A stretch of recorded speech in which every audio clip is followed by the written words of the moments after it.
आज का हमारा जो टॉपिक है वो मिट्टियों के ऊपर रहने वाला है। तो हम बेसिक से यहाँ पे जानते हैं कि मिट्टियाँ की कैटेगरीज कौन कौन सी हैं। तो सबसे पहले मिट्टी हम काली मिट्टी के बारे में जानते हैं। किसके बारे में? काली मिट्टी।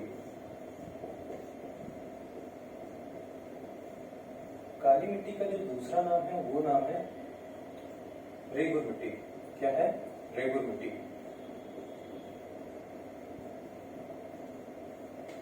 इसी का एक तीसरा नाम जो है वह है कपासी मिट्टी।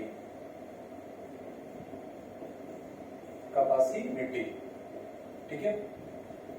अब यहाँ पर बात करते हैं, ये तीनों जो मिट्टियां हैं एक ही मिट्टी हैं, पर इनका जो रंग होता है वो कैसा होता है? काला। अब आपका प्रश्न ये उठ रहा होगा कि रंग काला है तो किसकी वजह से? तो इनमें जो है कुछ चीजें पाई जाती हैं जिसकी वजह से ये इनका रंग काला होता है। तो क्या पाया जाता है? इसमें लोहा पाया जाता है, एल्यूमिनियम पाया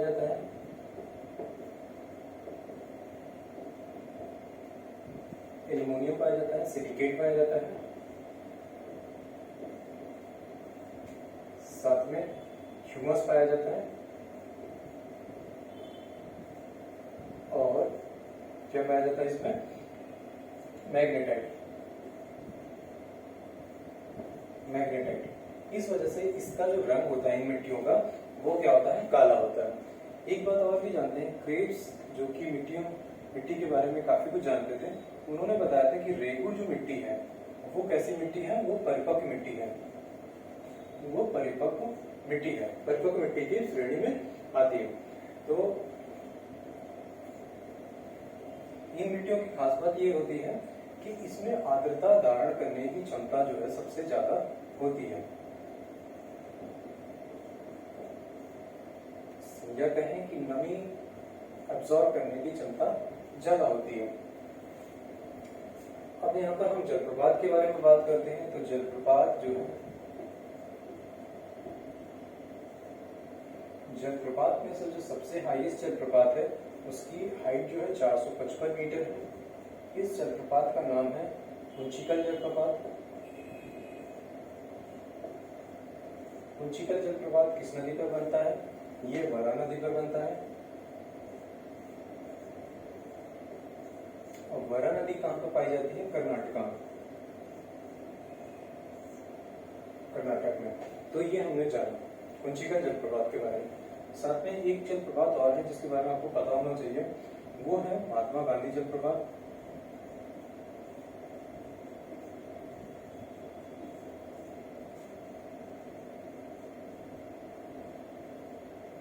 साथ में गरसोता जलप्रपात, और इसी को कहते हैं जोग जलप्रपात। तो ये जो तीनों जलप्रपात हैं बेसिकली किस नदी पर है? शरावती नदी पर।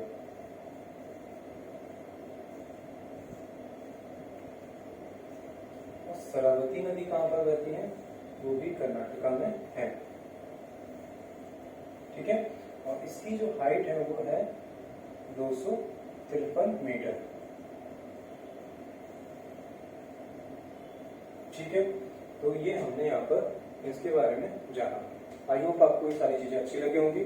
आप इसको नोट डाउन कर सकते हैं और साथ में एक बार रिपीट भी कर सकते हैं।